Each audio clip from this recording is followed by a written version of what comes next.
दक्ष प्रजापति की 27 कन्याएं थीं।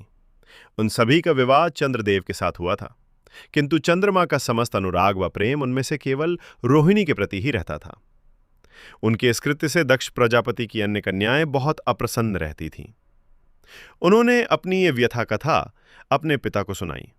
दक्ष प्रजापति ने इसके लिए चंद्रदेव को अनेक प्रकार से समझाया, किंतु रोहिणी के वशीभूत उनके हृदय पर इसका कोई प्रभाव नहीं पड़ा।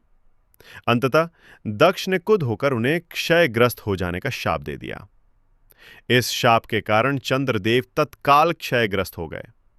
उनके क्षयग्रस्त होते ही पृथ्वी पर सुधा, शीतलता, वर्षण का उनका सारा कार्य रुक गया। चारों ओर त्राही त्राही मच गई। चंद्रमा भी बहुत दुखी और चिंतित थे।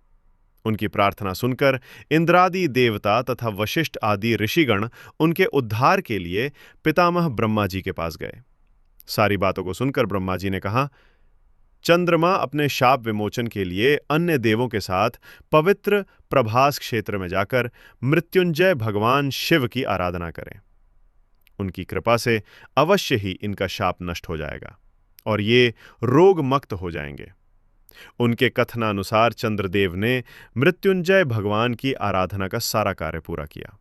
उन्होंने घोर तपस्या करते हुए 10 करोड़ बार मृत्युंजय मंत्र का जप किया।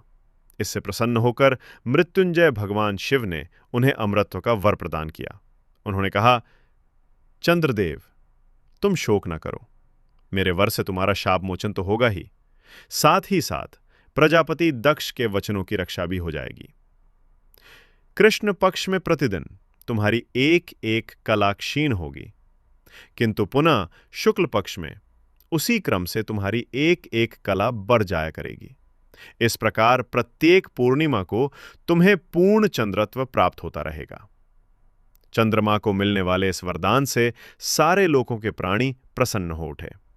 सुधाकर चंद्रदेव पुनः 10 दिशाओं में सुधा वर्षण का कार्य पूर्ववत करने लगे। शाप मुक्त होकर चंद्रदेव ने अन्य देवताओं के साथ मिलकर मृत्युंजय भगवान से प्रार्थना की कि आप माता पार्वती जी के साथ सदा के लिए प्राणों के उद्धारार्थ यहां निवास करें।